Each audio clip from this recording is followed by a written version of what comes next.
आश्रम के सभी बच्चे जब दूसरे कामों में लगे होते थे तो एक बच्चा एक कोने में बैठा चुपचाप अपने आप में खोया रहता था। वो अक्सर किसी से ज्यादा बात नहीं करता था।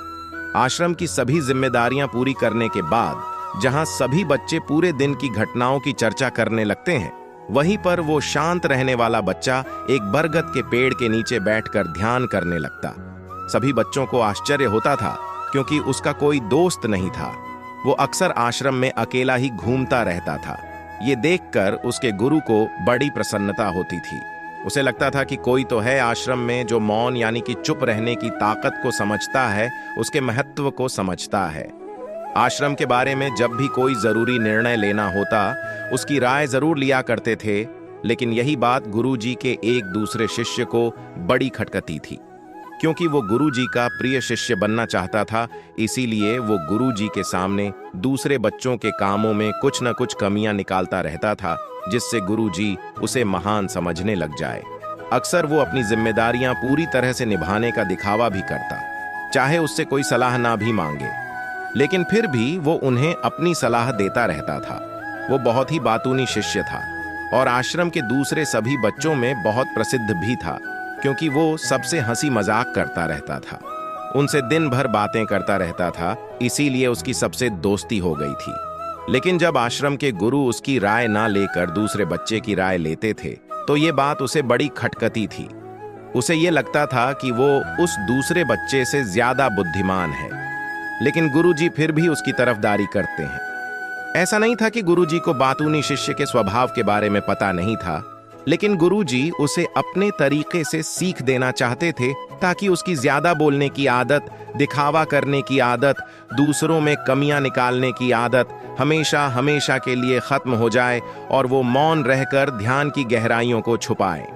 असल में हर सच्चे गुरु की यही इच्छा होती है। वो किसी तरीके से उस बातूनी शिष्य को एहसास कराना चाहते थे कि चुप रहने से ही उसे असीम सत्य को जाना जा सकता है। उस विराट का एहसास चुप होकर ही किया जा सकता है। एक दिन गुरुजी को एक तरीका सूझा।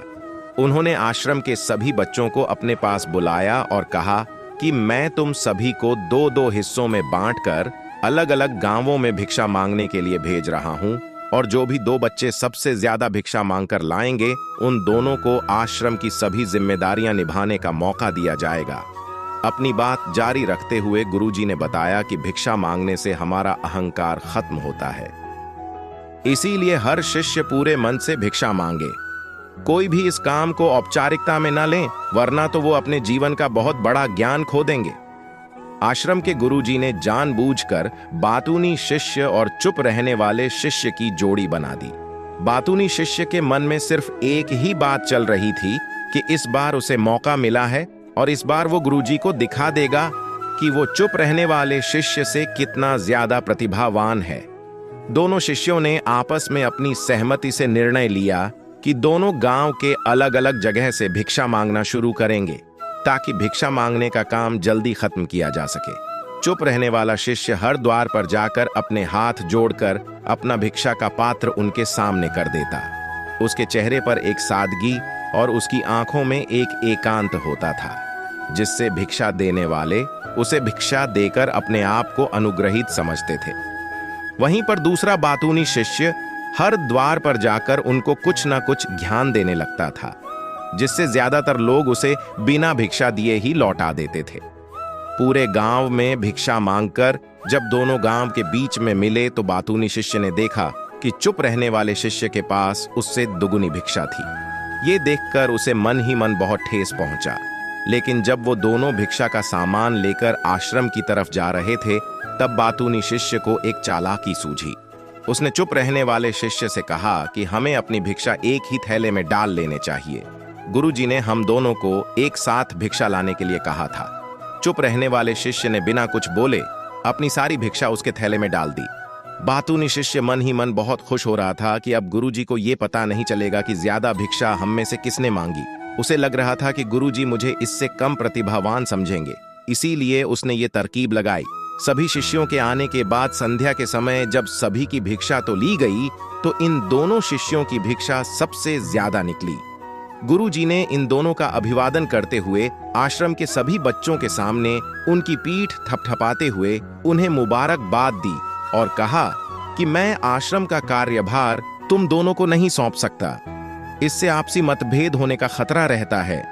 इसीलिए तुम दोनों में से जो ज्यादा भिक्षा लेकर आया है, आश्रम की जिम्मेदारी उसे ही सौंपी जाएगी। जब उन्होंने उनसे पूछा कि तुम में से ज्यादा भिक्षा कौन मांगकर लाया था, तो बातूनी शिष्य ने कहा कि गुरुजी, मैं इससे दुगनी भिक्षा मांगकर लाया था, लेकिन मुझसे गलती हो गई कि मैंने वो दोनों भिक्षा एक ही थैले में डाल ली। मुझे नहीं पता था कि आप ऐसा निर्णय लेने वाले हैं, वरना तो मैं अपनी शिक्षा का थैला अलग ही रखता। इस पर गुरुजी ने चुप रहने वाली शिष्य से पूछा, तो उनके लिए कौन सा काम महत्वपूर्ण है और कल उन्हें कौन सा काम करना चाहिए? लेकिन फिर भी वो लोग उस काम को पूरा नहीं कर पाते और उसे टालते रहते हैं। और जो व्यक्ति अपने काम को समय पर पूरा न करके उसे लगातार टालता रहता है, ऐसा व्यक्ति कभी भी बड़ी सफलता हासिल नहीं कर सकता। ज्यादातर लोगों का अपने काम को समय पर पूरा न करना और उसे लगातार कल पर टालते रहने का सबसे बड़ा कारण है उनके अंदर आत्म अनुशासन का ना होना।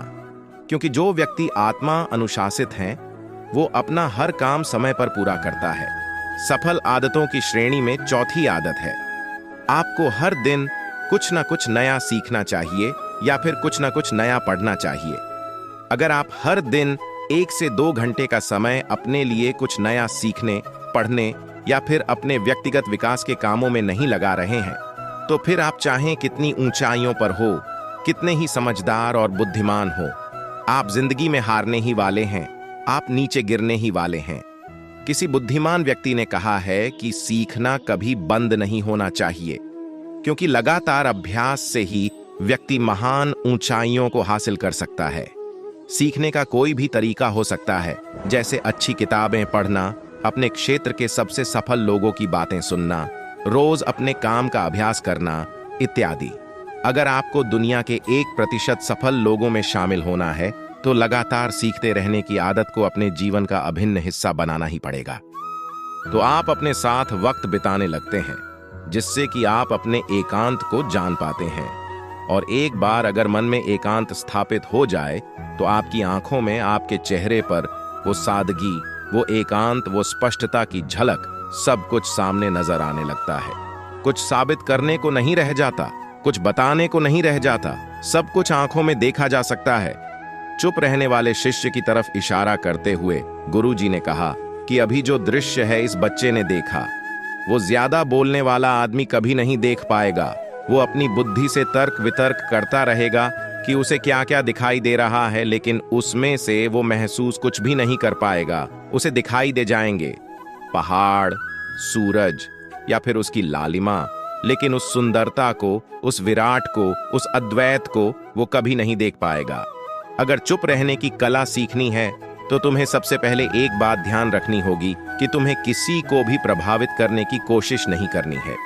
ज्यादातर लोग इसी वजह से ज्यादा बोलते हैं, क्योंकि वो दूसरों को प्रभावित करना चाहते हैं, अपने आप को साबित करना चाहते हैं, और उस साबित करने के चक्कर में वो शब्दों के जाल में फंसते चले जाते हैं और धीरे धीरे वहीं उनकी आदत बन जाती है।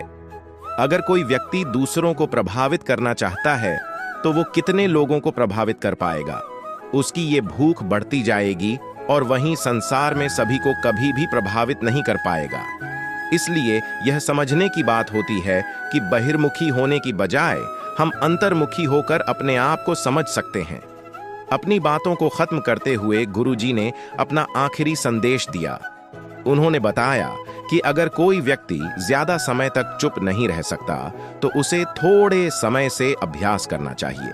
निश्चित संकल्प लेकर किसी व्रत की भांति दिन में कुछ समय या फिर हफ्ते में कुछ समय या फिर एक दिन चुप रहने का अभ्यास जरूर किया जाना चाहिए। इससे हमारी चुप रहने की आदत धीरे धीरे खुद ब खुद पनपने लगती है, क्योंकि एक बार जब हम चुप रहने लगते हैं तो हमें चुप रहने का आनंद पता चल जाता है। उसके बाद हमें प्रयास नहीं करना पड़ता, बल्कि हमारा मन आनंद की तरफ अपने आप बढ़ता चला जाता है। चुप रहने की कला सीखने के बाद आपकी बुद्धिमानी और आपकी स्पष्टता दोनों में बहुत ज्यादा फायदा होगा। वास्तविकता में जिसे दर्शन कहते हैं, वो मौन रहकर ही किया जा सकता है। इसके बाद सभी बच्चों से कुछ समय चुप रहने का संकल्प लेकर गुरुजी ने अपनी बात खत्म कर दी और सभी बच्चे रात्रि का भोजन करने के लिए एक साथ भोजन कक्ष में पहुंच गए। तो दोस्तों, कैसी लगी ये कहानी आपको कमेंट सेक्शन में जरूर बताना। तो मिलते हैं किसी अगली कहानी में, तब तक के लिए अपना ख्याल रखें।